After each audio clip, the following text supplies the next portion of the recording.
if you're interested, we can chat. Alrighty, folks.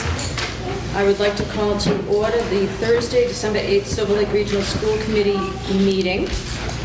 It is about 6:02. And I'm going to start with public participation. What I would like to do is get an indication of how many people would like to speak. I'm going to allot about 15 minutes in total. Okay? Alrighty. Any order that you'd like to come up and speak. If you'd like to do it from there, that's fine. If you could just make sure that you speak loudly. And if you could tell us what your name is, what town you're from, and either what school building your students are in or what school building perhaps you work in. Are we just starting right up? Sure. Okay. My name's Joanna McGage. I'm from Clinton, but formerly of Kingston. And my students are at the high school right now, but we've been part of it since the integrated preschool a long time ago. I just wrote something I'm going to share. So,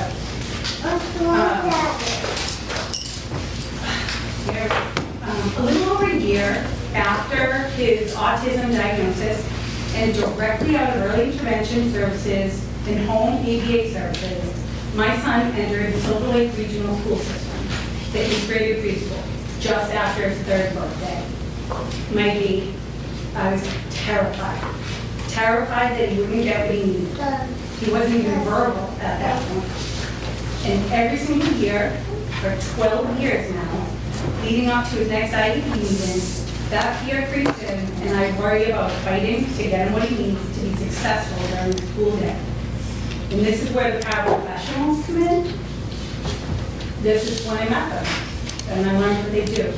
They make it possible for students who need the extra support to be successful in school. This is everything to a parent. The IEPs might be written by the teachers, the specialists, the administrators, and the parents, but the actual execution of these IEPs would not be possible without these parents. The support they provide is wide-ranging, it's very individualized based on the student's needs. It could be anything, from helping them simply climb the stairs when they're little, or find the cafeteria, helping with daily organization, reminders and strategies to stay focused, breaking down tasks, taking a motor break, helping in the bathroom, helping with strategies for behavioral challenges, social challenges, communication challenges, emotional challenges, and the list goes on. The role of the paraprofessionals is invaluable. And every day for the past 12 years, my family has been so grateful for the support from the teachers, and especially from the paraprofessionals who work one-on-one with my child. My son would be lost, and quite literally was sometimes, without them. I'm sure most of us can agree on the desperate need for the paraprofessionals in our schools. Yet there's a shortage of parents, and understandably so. When a person cannot earn a living wage at their job, then they're forced to leave that job and find one that does pay. We have to do better than this. We will lose good people, people who care deeply about these students, and it's not just the students who will pay the price. When we stop prioritizing support for education, all of us will pay the price. The teachers will lose the support in the classroom and be overwhelmed with a classroom that they cannot possibly support on their own. And this will have a trickle-down effect of negativity for all the students. When you pay these paras less money than could be earned by my high school junior working part-time at any number of retail jobs, you're sending a message that my child is not worth it, that these students are not worth it. When you say there's no money in the budget, you're telling these students that the support system that they rely on to survive in school is not that important. This is outrageous. This is an emergency. This problem needs to be treated as an emergency. We need to rework the budget and find the money. If there's no money to find, rework the budget again, and then do it again. This is unacceptable. There is always a way. My son is worth it, your child is worth it, and our kids deserve it. You know, if any of you was lucky enough to attend one of the recent unified basketball games, then you know that there was no greater example of what happens when the community comes together to give support to the kids that need it the most. There wasn't a dry eye in the house. This is the type of community everybody wants to be a part of. An environment of support that creates a domino effect of kindness and acceptance. The Unified Sports Program did just as much, if not more, for the coaches and the spectators as it did for the participants. And paraprofessionals in the classroom is no different. Supporting children in the classroom allows these kids to be a part of something that they would not otherwise be able to do, to be able to successfully attend school. Massachusetts law guarantees a free and appropriate public education in the least restrictive environment to all school-age children, ages 3 to 21, regardless of disability. But a school must have the appropriate staff to enable that law. The sad truth is that if we don't find a way to fairly compensate our parents, we'll lose them. And when we lose them, the students that so desperately count on them will suffer, their families will suffer, the teachers will suffer, and all of us will feel it. If our schools cannot provide the appropriate support for our children, then we parents will be forced to find a school that can provide the support needed. And the cost of that will 100% be the responsibility of the school district to pay. The tuition, the transportation, all of it. And that cost will be far greater than finding a way to increase the pay of our paraprofessionals. We need to rework the budget and get this done and pay our parents a fair wage, and our kids are counting on us. Thank you.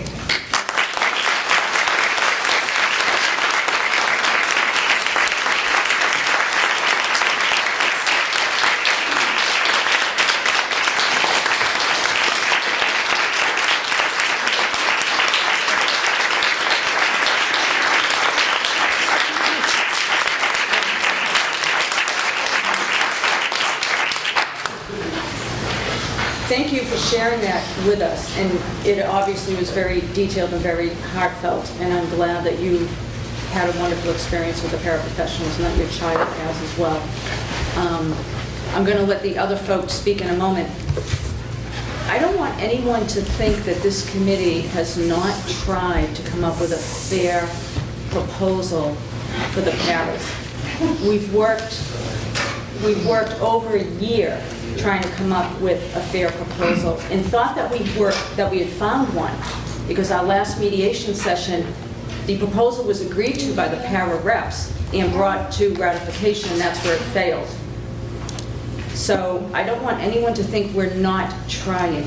There's a lot of things that go into this Silver Lake budget besides salaries, although salaries are 70-some-odd% of the budget, but there's a lot of other things as well.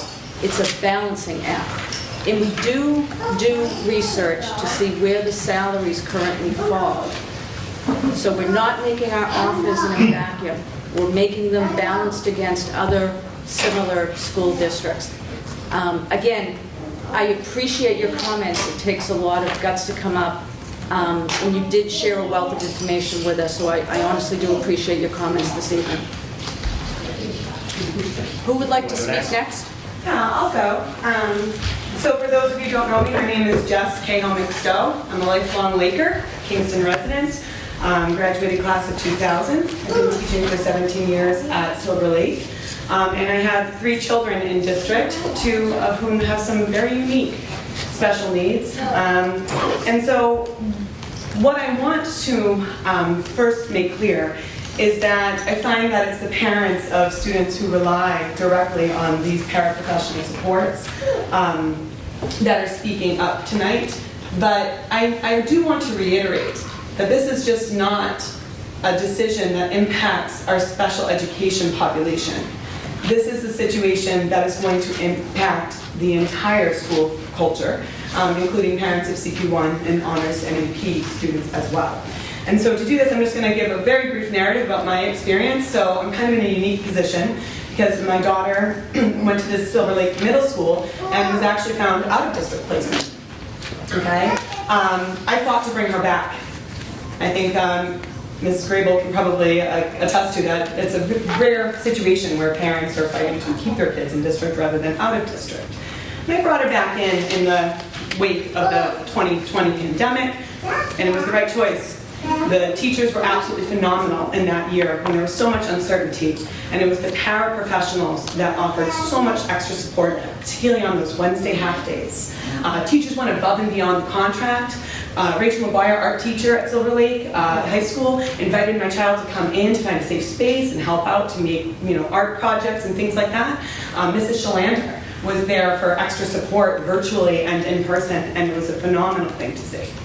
And then at the end of that year, in June 2021, the very last moments of that school year that we survived, there was a fundamental change to the way that our school system is structured. And that is that they eliminated the CP2 leveling. Now, CP2 is not a lower level, it's just a different pace. My daughter is exceptionally bright, but would have benefited from that. So when I thought to bring her back to Silver Lake, that was the model I had in mind because I am in district and see how wonderfully it works. She struggled so much last year and ended up having to do a modified schedule and then out of district again. It's the second out of district placement that we've had, and I was unimpressed because there are no better educators than the ones here at Silver Lake. The beginning of this year brought her right back, and it was the right decision. And it is her teachers and the support staff. And again, Mrs. K is just another rock star that kind of drew the short straw. But she's working with my kid, and she is absolutely amazing. And it is because of this para support professionals that my child is making progress, significant gains. I couldn't be more pleased. And I find it absolutely insulting that there is this discussion that we are not giving them a living wage. And I also find it insulting to insinuate that the people in here do not understand how budgets work. I am very much aware. I've been participating in school committee meetings and coming regularly. Kind of took a hiatus when my little guy was born. But we do know, and we know what is fair. And these paras deserve better. And I want to reiterate the point that if we do not find the pennies to give these paras what they need, then there will be more students that will need out-of-district placements beyond the ones that we have relationships with, because I have found them to fail. Moreover, we are losing to charter schools. It is completely, the thing that makes Silver Lake so special is that it is the relationship building. It is the passion above and beyond the contract every day that your educators and support staff do. That's why I wanted my baby girl to come back and be part of it. It is a phenomenal, phenomenal place. We are burning out, and it is a slap in the face to not be able to support our parents who are fundamental in supporting our students here. So, sorry, that was a little mama bearish. I just want to reiterate, I could not be more proud to be part of the Lake, and I am relying on this school committee and its leadership to figure a way to resolve this, to give these parents what they deserve. Thank you.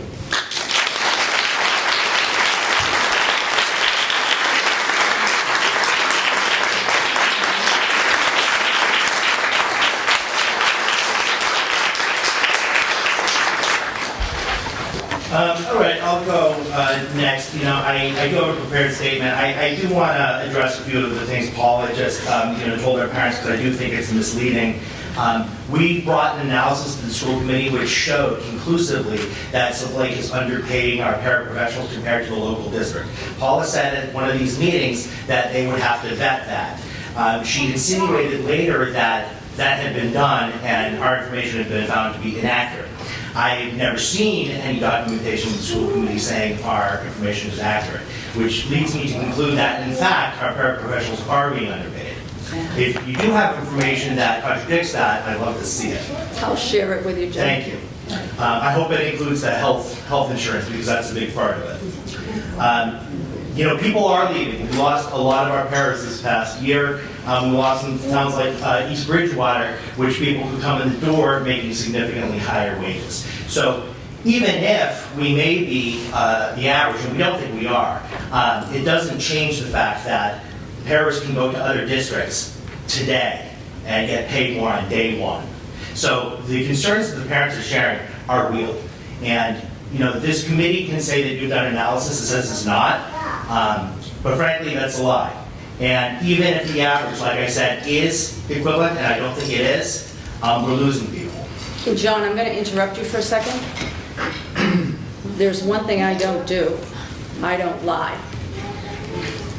Well, Paula, I think your information is incorrect, and you haven't given me anything that... I'll share information I with you, appreciate but this committee And the subcommittee that negotiates, we don't lie. We're making decisions based on data and research. We can vet our information and share it with you and take a look at yours again, but we don't lie. So I'm going to take exception to that. Okay, I I don't am contend it. speaking off the cuff right now, Paula, and I didn't mean to say I thought you intentionally lied. I'm saying it's a lie that our people aren't leaving to go to places where they can make more money. That is happening. I would also say, you know, it was, Paula mentioned that, that the negotiation committee for the Paris brought this deal to our people. That's true. We didn't bring it to our people because we thought it was a great deal. We brought it to our people because we were told it was this or the end of the road. And we thought if our choice was between bringing that to our people and letting them weigh in on it, or having to go down the road that we sadly have had to go down, we wanted to give them the chance to take it. So the idea that we supported it and thought it was fair, that's not true either. We wanted to give them the chance to weigh in, which they did, and they decisively rejected it. I would like to read my prepared statement. As you know, Civil Lake teachers have made the painful decision to stop providing unpaid labor to the district until our paraprofessionals have a contract they can accept. I say it's painful because everything extra we do, from the music teacher that runs rehearsals during the prep time, the unpaid advisor at a club, to the high school teacher writing college recommendation letter after college recommendation letter, to the ELA teacher who spends countless hours grading and providing feedback on essays in an evening they could be spending with their family. We do because we want what's best for our students. But we can't in good conscience continue to do that when some of our lowest paid colleagues are not being offered a decent wage. It would be helpful for everyone to review how we got here, especially parents who might not know. We began negotiations for the Paris for the district in October 2021, over a year ago. During those negotiations, we discussed how our paraprofessionals are underpaid in comparison to their peers in many other districts. We discussed how starting paras are paid less than wages advertised for retail and fast food jobs. We discussed the expansion of the duties of paraprofessionals over the years, and we discussed how high inflation is eating away at the effective wages our paraprofessionals are being paid. These points seem to have fallen on deaf ears because when we agreed we were at an impasse and asked for mediation in April of 2022, the district had only offered a cost of living adjustment of 1%, 1.5%, 1.5% over the 3 years of the contract. This is at a time when the Social Security cost of living adjustment will be 8.7% next year, and it was 5.9% this year. That means that post-pandemic inflation has averaged 7.3% the last 2 years, and our paras were only being offered a 1 1/3% average increase per year, an effective pay cut of 6% a year. Despite this inadequate and unserious salary proposition from the district, we continue to bargain in good faith with the mediator through the summer and into this fall. Progress was slow, but through the mediator, the district made an offer of 2% a year with 2 new salary steps for our most experienced paraprofessional on November 8th. Since the district presented this offer as their final position, we agreed to bring it to our membership for a vote, which took place on November 30th. Our paraprofessionals decisively rejected this offer as completely insufficient to meet their needs and asked that we continue to bargain with the district. That same afternoon, I informed the district of the paraprofessionals' decision and asked them to come back to bargain with us. When the reply came, it wasn't from any member of the school committee or the administration. It was from the attorney. And it wasn't even addressed to me or any other union official, but the state mediator. It simply said, based on this outcome, the committee is requesting to proceed to fact-finding. Our paraprofessionals are vital to the effectiveness of our schools, and they deserve to be paid a wage commensurate with their importance. Tonight, I'm asking the school committee to return to the bargaining table, either with us, with the mediator, or without, and settle this contract. It's been going on for far too long, and it's time to bring it to its conclusion.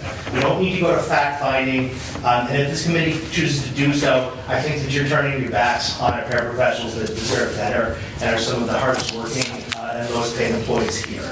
I encourage you to reconsider this plan and instead work with us to reach a contract our paraprofessionals can accept.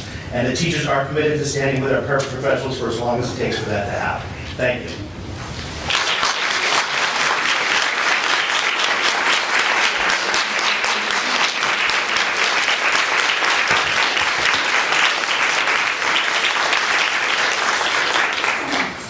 Thank you, John. All righty, I'm going to close public, I'm sorry, I limited it to 15 minutes. I apologize. I said that in the beginning, it was going to be... Yes, I realize. Yeah, okay. I'm going to move on now, thank you. There's other people who want to speak? Yes, but I'm- The committee is going to allow it to be limited to 15 minutes? I said that in the very beginning. But you also interrupt the open meeting law and continue to over your own interjections, which I just wondered if maybe the time that you spoke, we could move forward into some other people as well. I'm going to limit it to 15 minutes. Wow. Disappointing, Mrs. Madden. Thank you. At the end, after our agenda, maybe. Well, we've got executive session. That's showing the parents, right? Okay, you, sir, and the woman over there, and then we're done. I give you 2 minutes apiece. Please be concise. Madam Chair, we heard what the school committee's offer was. Can we hear what the union's offer was to the school committee? I mean, are you asking us for what our current position is or what our initial position was? I don't know, sir, which are you looking for? We want to bargain. We don't have a hard position right now. We've been told that, I'm not sure if this is an appropriate conversation to have right now. I'm happy to say it briefly if you want, but We're in mediation, so it's actually, Right. go ahead. Yeah, well, I was just going to say, our desire is to sit back down at the table and have a conversation about this. And as of right now, my understanding is that the school committee is not willing to have that conversation with us and wants to go to fact-finding. So we don't have a hard position to share right now. We will formulate one if the district agrees to sit down with us again. It just seems like if you're going to put up the public one side of the offer, you guys should. Well, I can tell you what we had been asking for earlier in the process. We had been asking for 4% a year at one point in the process. We had been asking for vacation days, 5 paid vacation days, because right now they don't get any, things of that nature. So do you know what the total package was that you were asking? I don't off the top of my head, I didn't bring it tonight. I'm more than happy to make a counteroffer publicly if the public wants to hear it. The initial offer totaled $500,000 between salary increase, vacation time, trying to think what else was in there. It was $500,000 is what they asked for as a package in the beginning. So just to follow up, I'm sure that the negotiation team is well aware that each town is limited to a 2.5% increase in the taxes. So if you're looking for a $500,000 increase for just Paris, you know there's already an increase built in for the teachers. So you're probably talking about $1 million increase in the total budget. So when you divide that out per share, you're looking at $330,000 to help out. Yeah, so Those numbers aren't sustainable. our latest position was not nearly that number. That was our starting position back when negotiations first started. Furthermore, I don't necessarily think it's appropriate to debate this at the school committee meeting, but I'll just say a couple more quick things. The paraprofessional is probably one of the cheapest bargaining units in the entire district as an overall cost in terms of what their salaries are and what percentage increase would mean. And the district has chosen to spend money on a lot of other things recently and not to the paraprofessional salary. For one of the recent positions they've added, they could have easily funded all of the paraprofessional raises. So again, I don't think it's necessarily appropriate to keep debating this at that time, but that's how we see it. Can you just clarify, you said increase and you said package. Is it $500,000 the package or is it $500,000 the increase? Package, because you have to factor in what vacation time costs and everything. The package. I'm sorry? He's saying that he said the word $500,000 increase, meaning over the package. You're saying it's $500,000 package. He's saying It's the overall increase. You're saying it's a $500,000. The initial request between salary increase, addition of vacation days, etc. was I thought you guys $500,000. were done negotiating. Clearly, you're willing to. Well, I'm answering a question from the public. We're making up rules as we've done now. It's not making up rules, we're in mediation. This is a public discussion, and the gentleman asked a question for clarification. John didn't have the number, I just was clarifying. That's perfectly fine. I'm sorry, continue. Okay. Are you satisfied, sir? I just want to make sure I'm understanding what the base is when you say increases on top of. When you say package, that's inclusive of those things. Yes. There are two different things. I'm not sure I understand. Okay.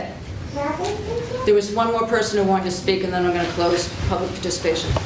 My name is Jamie Norcutt. I live in Clinton. I've lived there for 30 years in Cascade. I taught in Halifax for 31 years and retired. And I am more than willing, with my absence, to ensure that these errors are taken care of. I know as a teacher the importance of a carer within my classroom for the inclusion class for every student there. And I think that when you say that the pay isn't there, that it is comparable, two of my best paras left this system and went to another system that they're getting paid for vacation. They're getting sick time, and they got a raise in their pay, so their cost of living has gone up.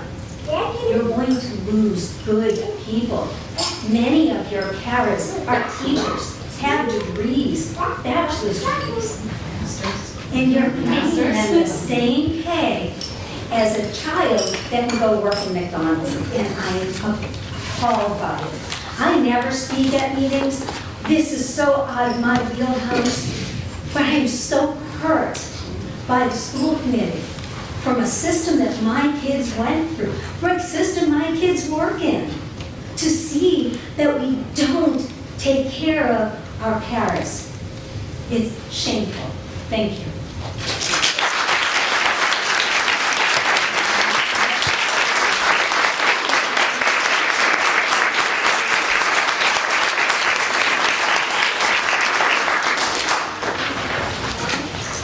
Thank you. I'm going to close public participation now. Moving on to minutes. Make a motion to approve the minutes of the October 27, 2022 meeting. I'll second. All right. Any further discussion on it? Seeing none, all those in favor? Aye. Make a motion, You're going to abstain? Okay. make a motion to accept and hold the executive session minutes from October 27, 2022. Do we do those in executive session now? We can do it. Yeah. Thanks. All righty, principals report. Hi, everyone. I need to tell you that over half of our students are on honor roll for first term. That's really exciting. And I know that you probably remember Janine Nassar, who spoke on behalf of the memorial bench that they were installing. That bench is out front in the Rotary Circle. There'll be a ceremony this Friday at 4 o'clock, where some students are singing. And, you know, they're really proud, and we're all going to wear teal for Chucky that day, so I just wanted to let you know you're welcome to join us. The Aladdin production, Aladdin Junior, is happening here at the middle school this weekend. It is amazing. I am so impressed. And the way the students shine on that stage is unbelievable. I got to see the production yesterday. You can also join us for that. I also want to thank Michaela, who's not able to be here, but she sent 5 students on November 23rd to help us run an assembly. The students talked about social media, the transition to high school, and general advice on how to be a successful middle schooler, which was really powerful for our kiddos. So those are some updates.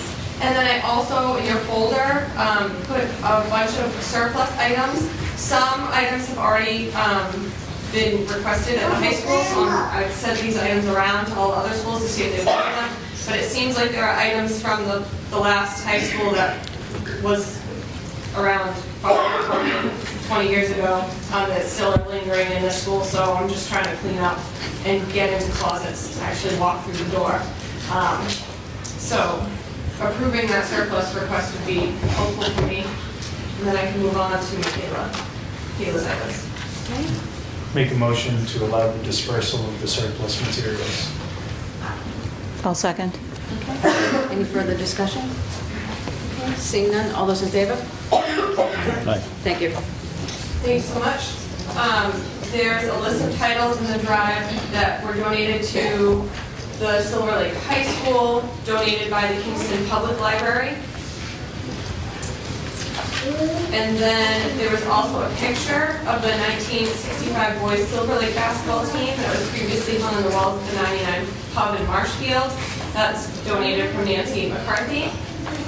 And lastly, a 2004 old Ford pickup truck was donated by James Goggin from Clinton for use as teaching supplies in our automotive technology program. And those are the 3 items for donation.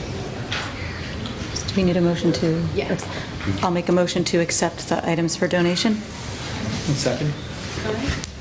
All those in favor? Aye. Thank you. That's all I have, yep. All righty. Moving on. Christine, we got to you fast. Yes. If you look in your packages that have been made available to you tonight, you'll find a copy of the most current financial report. There are a couple of deficits that we had last month that have continued, but I wanted to bring to your attention a couple of newer ones that have developed.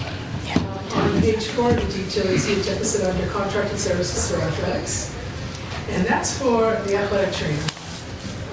Previously, that was budgeted under the teachers line, but now they're actually using it an outside service. It's a head challenge is trying to fill that position, so they're using an outside service with Mass General agreement that will fill that role. And so that's why you'll see a deficit there, but it'll be a service in the teaching line where that salary is being budgeted.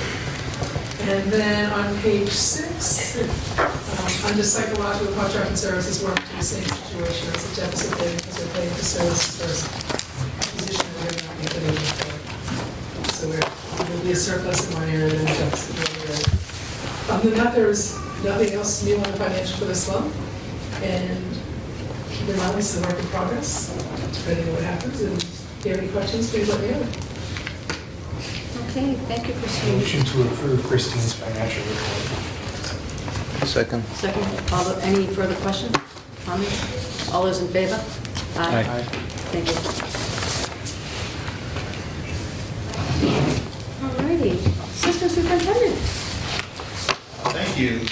This month for our curriculum and instruction and assessment update, this is the first meeting we've had since our November 8th Professional Development Day, so just give you a couple minutes on the focus of the 7 through 12 staff. We made progress on our strategic initiative goal number 3, which is to have an aligned and engaging curriculum pre-K through 12.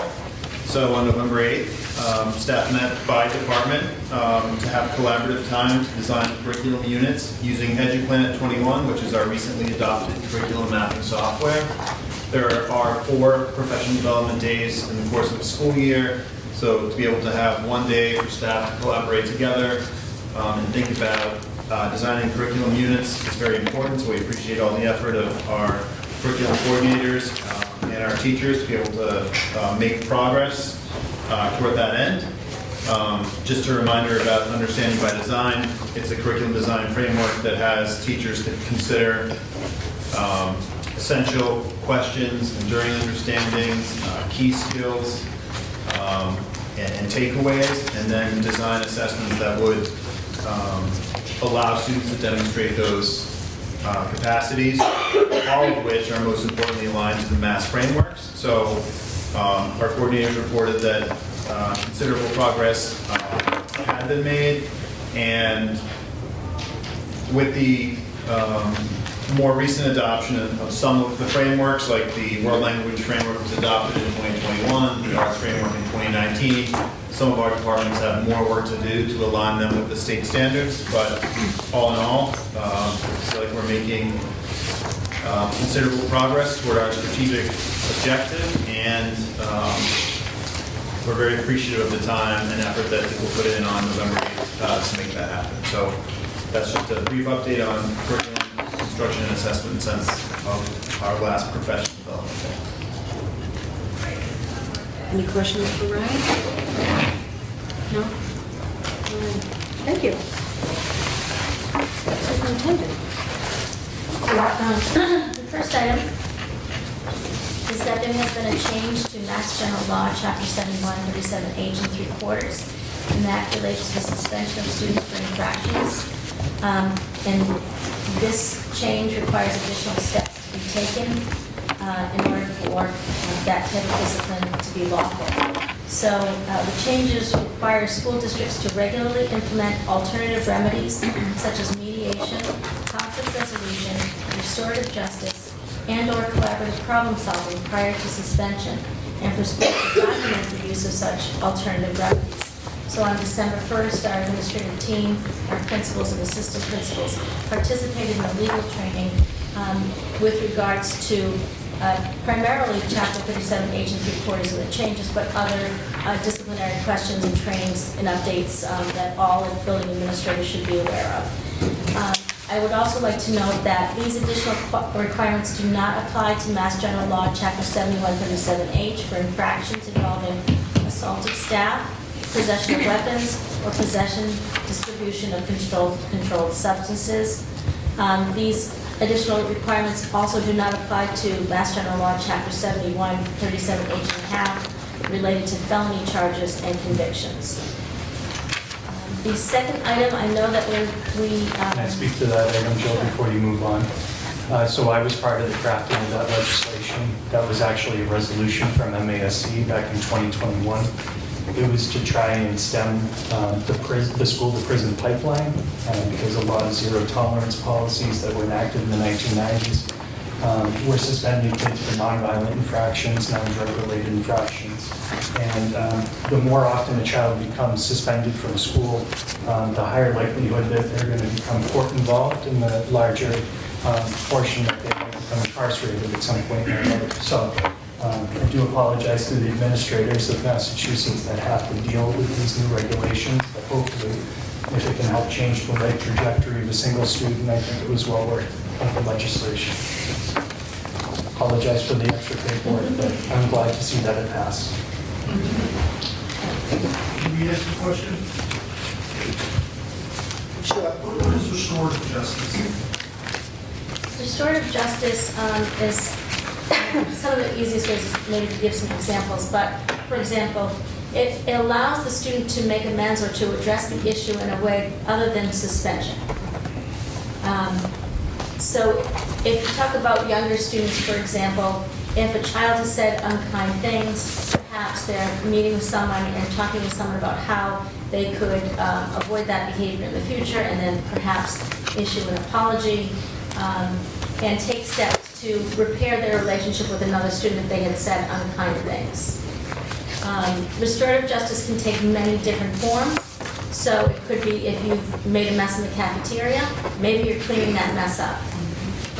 So it can take many different forms depending upon what the infraction is, but the key is having a link between whatever the student may have done and what the discipline or the steps taken to try to address what was wronged to be repaired, I guess is the simplest way to describe it.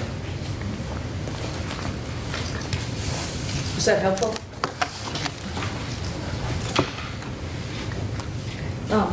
So the next item, I know that we have not applied recently for a Mass School Building Authority project or repair. We have had other schools, for example, in Kingston Elementary School, we have applied recently for roof repairs and projects of that nature. I just wanted everyone to be aware that this year MSBA is not accepting any accelerated repair programs, so we're not going to be able to apply for any grants this year. And the third item is They just shut that off? this is the first time I've ever heard of it. First time it's happened. Really? Yes. Wow, okay. So it's unusual.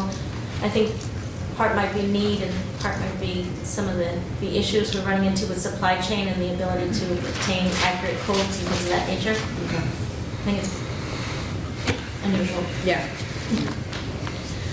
And the other item is that the State Department has offered to provide materials to our middle school and high school students to educate them about text to 911, which allows a person that is unable to speak or hear to communicate via text with a 911 dispatcher.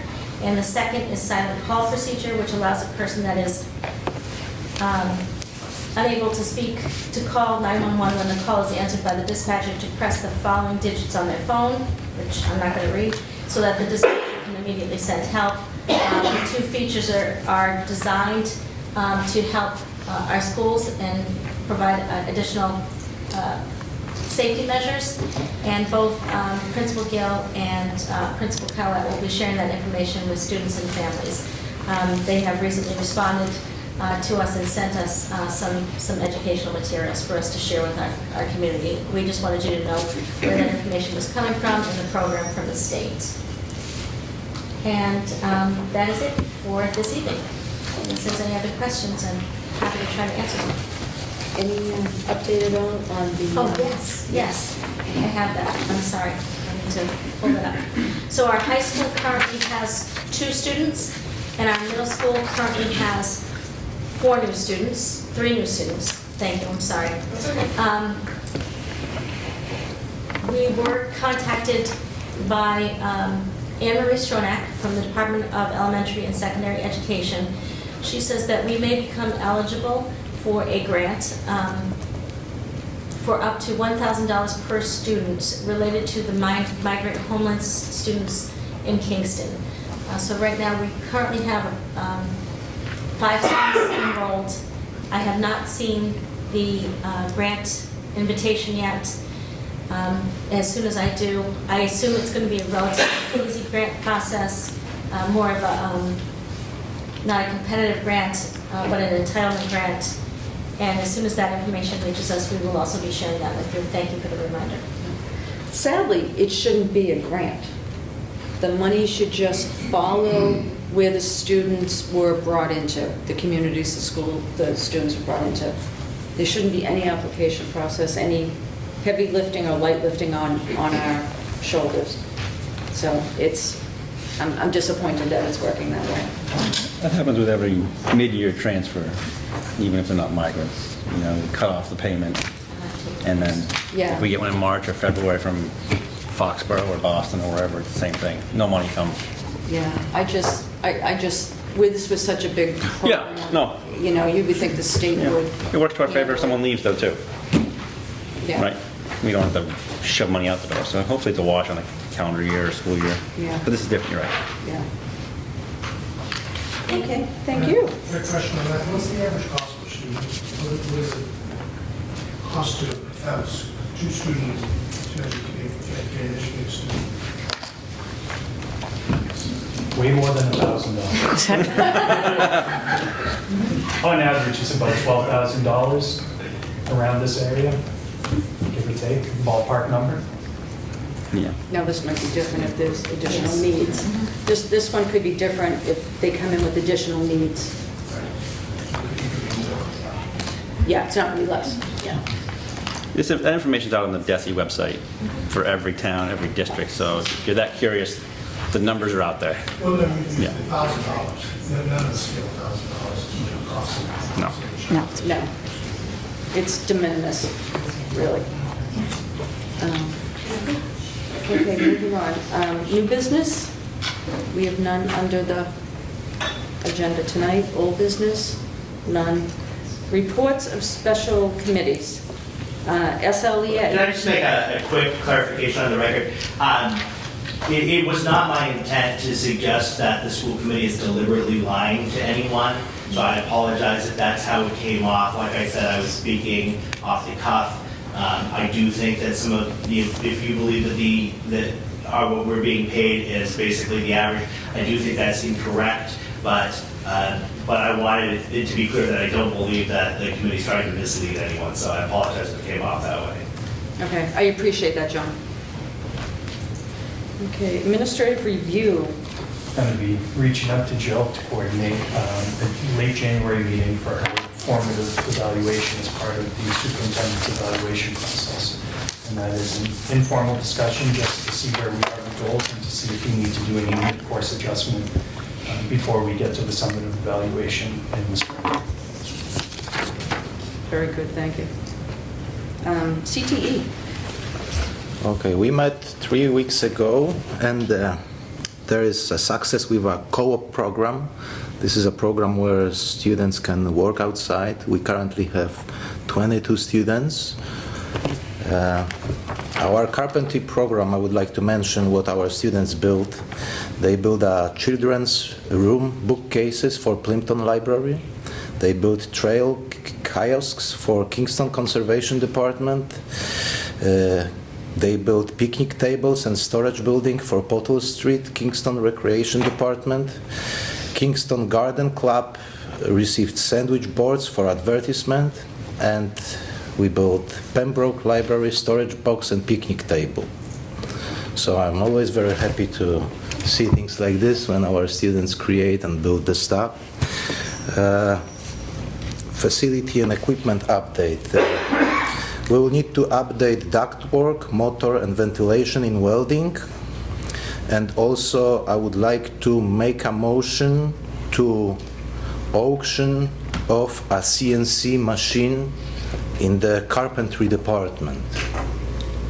I'd like to second that motion. Any other questions on that? How does that auction actually occur? Do we know? Well, Elliot has already reached out to some vendors who are interested, but since we purchased it as a school committee budgetary item, we need to give him the permission to actually conduct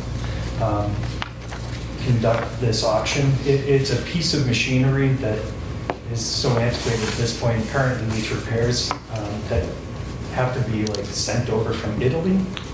Then we have to fit them and make sure they work by a local contractor, and it's just not worth the headache at this point with some of the upgrades that we've had to the machinery in that shop recently. So he put it out there, the highest bid to take it, that money comes back to us. So the same thing that he did earlier with some of her surplus materials. Yeah, that's great. I think this might be one of the first times I've heard of us auctioning off a piece of equipment from the CTE. Yeah. Well, considering the air handler for CTE is part of the original Silver Lake High School building, not even the addition that was put on. Yeah, a lot of the materials over there are way past their life expectancy. Yeah. It's called a CNC machine. It's a CNC machine, that's correct. Can I just make a request that we declare that surplus property first before we the auction piece? Because I think we need to declare it surplus before we can take the next step. Okay. Is that something we need to do by motion? I would think that we can motion, yes. I'm sorry. I'll make a motion to declare the CNC machine as surplus property. Thank you. Second. All those in favor? Aye. And Lucas had made the motion and I had seconded to auction it off. Okay. All those in favor? Aye. Aye. Perfect, very good. And the biggest problem are the enrollment numbers. So we discussed about this a lot, and we agreed that we should move forward and open another CTE program, IT program. And I need support of a whole committee. So I would like to make a motion to support us and moving forward with opening a new CTE IT program in our school. And I will second that as well. Any discussion or questions? Do we know what program we want to go with? We were IT? thinking about IT? IT. Okay, so I didn't hear that part. So So we're getting too big for what we have. We said it was a problem, I was nervous, but it's a good problem. Yeah. Okay. I think we Good. talked about that in September too, right? That the numbers were really high this year. Yeah. I think the footprint is small for IT, just a room and servers and machine, Yeah. which we have already. So Do we have space? Well, it's because it won't be a big space. It'll be Okay. a classroom. Yeah. Yeah, we asked a lot of these questions Yeah. to Elliot in the subcommittee, and this conversation goes all the way back to when we were launching Allied Health, Yeah. was what the next program would be, and this has been the program that keeps percolating up to the surface every time we have the conversation. But again, in September, when we heard that 52% of our 8th graders had applied to CTE, which was beyond the capacity of our current program, we asked Elliot to look into what programs he could potentially have room for without having to expand facilities, and he felt quite confident with this type of shop that he does have the ability to make this expansion. But again, we're asking for the committee to approve us exploring this more deeply, to get a little bit more official than than just the dreaming phase. Do we know how many students we're trying to target? Is that sort of part of where the preliminary will go? So again, Elliot rolled that out. It's, Okay. the first year, it would probably be a single teacher hire. Yep. And hopefully, we'd be able to cover that under Perkins, very much like we did with Allied Health. Yep. And they would take in a freshman cohort, but then we try and backfill that teacher's schedule with some optional computer programming type classes until we ramp it up and get more and more actual kids in the program. And then we would phase out those additional optional classes and then probably have to hire someone else in once we get Chapter 74 funding to come through. Okay, good. Well thought out, it sounds like. And again, another very relevant course to offer, another relevant program to offer. So that's huge. I'd love to see that happen. Jill, did you? If I may, sorry, I just wanted to share, since Elliot and Michaela are not here tonight, Elliot did share with me that he wanted to take a look at this year's admissions numbers to see if we have continued trends showing the high interest. He said that he could then further map out a timeline that would start with some interest surveying the students and families, and then he would try to approach it the same way that he rolled out Allied Health. He's estimating that he would not be able to, the soonest he would promote a new teacher would be FY25. Okay, I just wanted to make sure we're all on the same same page. No, it's a good clarification. I wish it could happen faster, but yeah. Yeah, there's a ramp up. Yeah. That's the end of the report. Excellent. Thank you. A wonderful report. Thank Thank you. Can we vote on the motion Oh, yeah. to support the CT subcommittee? Oh, I'm sorry. Okay. So we're done with that discussion. All those in favor? Aye. Thank you. Okay, Chairman's correspondence. I do not have any recent correspondence. Legislative agents report. So we had a gubernatorial election this year, which means that the first version of the state budget could be delayed until early February. It will be House 1 this year, as we're also entering into a new 2-year legislative cycle. So all bills that weren't passed during the last legislative cycle have been referred back to committee or for study. So currently there's a blank slate. A slew of bills will be filed on January 3rd when the next legislature is sworn in and takes their seats. So I'm currently guiding our state representatives and senators as to what bills they should be refiling or supporting if they come back onto the table that would support our mission here at Silver Lake. The MASC Delegate Assembly met in early November, and I'm happy to let you know that we had unanimous support for our Regional School Assessment Stabilization Fund, which would be under Chapter 40. It would be controlled by the towns, but it would give a vehicle for municipalities in years where their assessment is lower than normal to put some of those dollars away in lieu of years where they might be hit with a higher assessment. So I've already put this out to Rep. Lenatra to see if she can file that legislation to amend Chapter 40 to include that for us. So that was a great win for us. I'm also going to be traveling to DC in the end of January to meet with our congressional delegation. And my 3 big conversational points is going to be continued investment in the Perkins Act and expansion if possible. Again, this is one of the ways we support our CTE programs. Also, to fully fund IDEA. Currently, IDEA is only funded about 40% of its statutory language, and if we brought IDEA up to its full funding, we would more than double the federal dollars for special ed services for our students here in Silver Lake. And also push for the re-adoption of the free school meals for all as a federal policy instead of putting it on the backs of the states. We're very lucky that Massachusetts voted to make free school meals for all policy in Massachusetts, but it did cost us $120 million in the state's budget, which we obviously could use in other places, especially towards educational needs. Very good. Thank you. PAC. So Since our last school committee meeting, they were scheduled to meet in November, but that meeting was canceled. I got an email saying no PAC this month. And then our last meeting was the same night as our joint meeting with Union 31, and so I was advised to come to Union 31. I did read over the minutes, and it looked like they would be approving an auditor for the next cycle, and then the executive director and treasurer both gave reports, and our next meeting is January 5th. Excellent, very good. Thank you. Policy.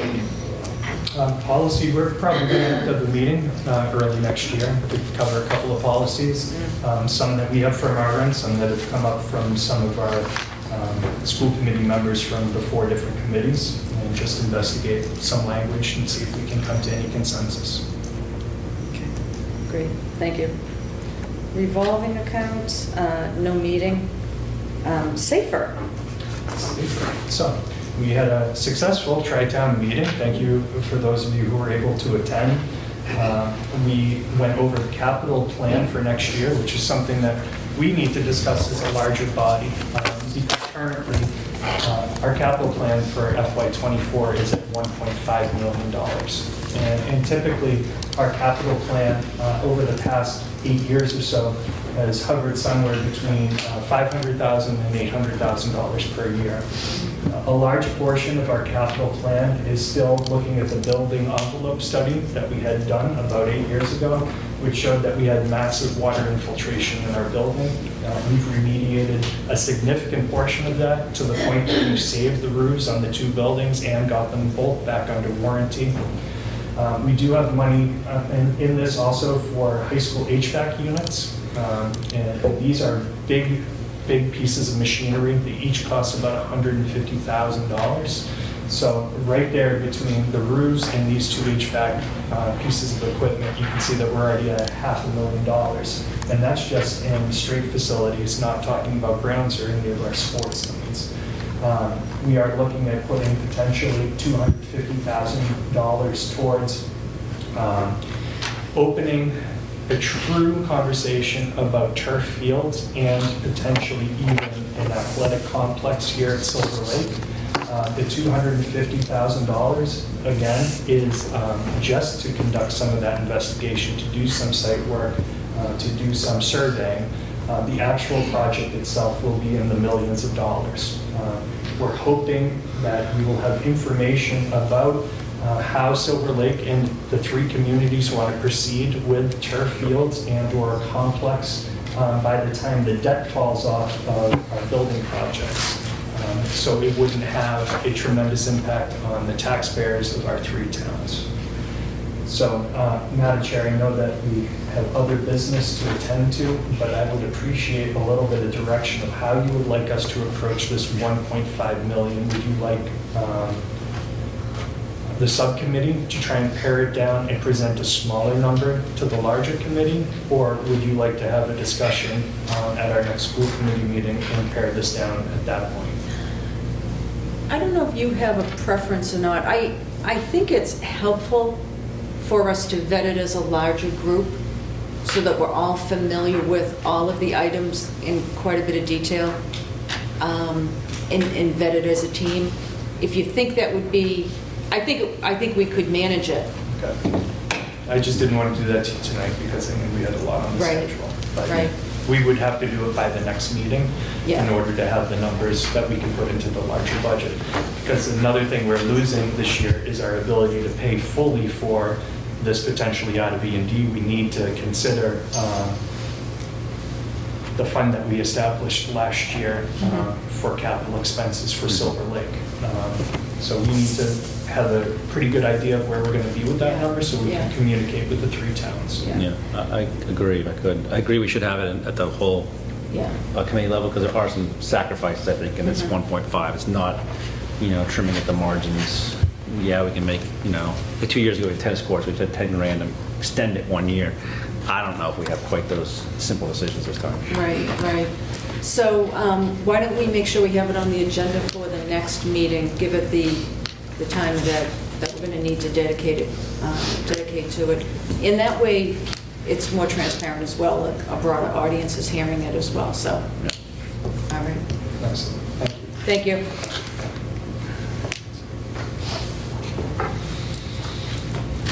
Okay. if I could real quick.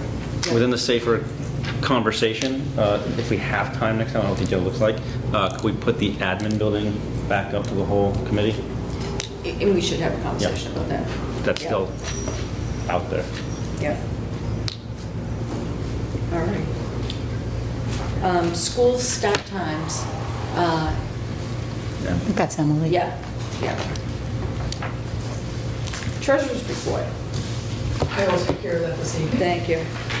Circulating tonight, we have 15 accounts payable warrants totaling $1,017,309.48. 2 payroll warrants totaling $1,792,217.34, for a grand total of $2,810,526.82. Thank you for signing. Does anyone have any questions? Thank you. Union 31, we did meet, it was a week ago tonight.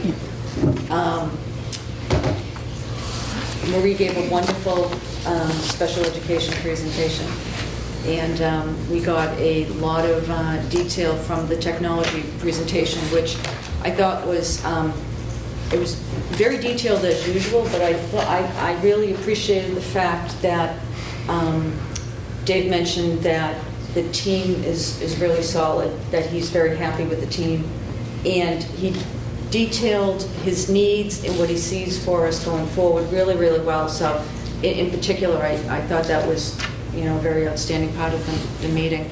And we did also talk a little bit about school calendar for next year. So, but that was a brief synopsis of it. Okay. Approval of bills. So for the single signature warrants on November 15th, 16 accounts payable warrants totaling $1,070,656.60.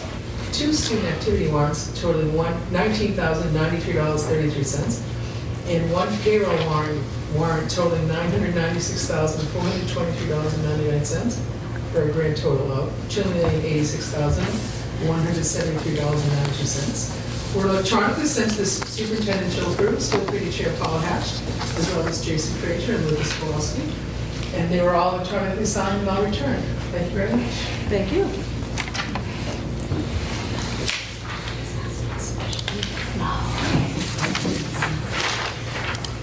And I think we have come to the point where we have ended our agenda. The attachment one, we have something in the file here that I'm not, the job description one. That's for executive session? Okay, thank you. Dates to remember, again, the dedication tomorrow outside the middle school. If people are available at 4 o'clock, please plan to attend. December 23rd, early release day. December 26th, holidays begin. January 3rd, back to school. And January 12th is our next Silver Lake meeting. So if nothing else, I would entertain a motion to adjourn and go into executive session, not to resume public session.